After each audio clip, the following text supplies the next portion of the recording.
Na hivi unajua asilimia kubwa ya matatizo yaliyokupo kwenye mahusiano yako yapo kichwani mwako tu na wala hayapo kwenye uhalisia.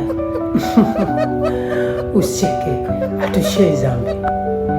Na wanawake wengi wanaharibu mahusiano yao kwa ugonjwa wa overthink.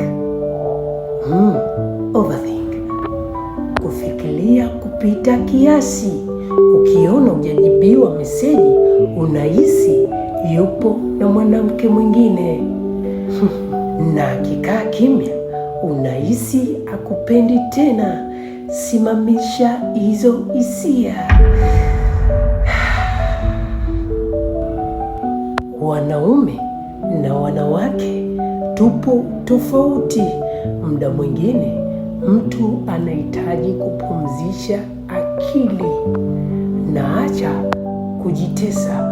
Usiwe unatengeneza mifumo ya picha tofauti tofauti kwenye akili yako. Acha kuharibu mahusiano yako mwenyewe.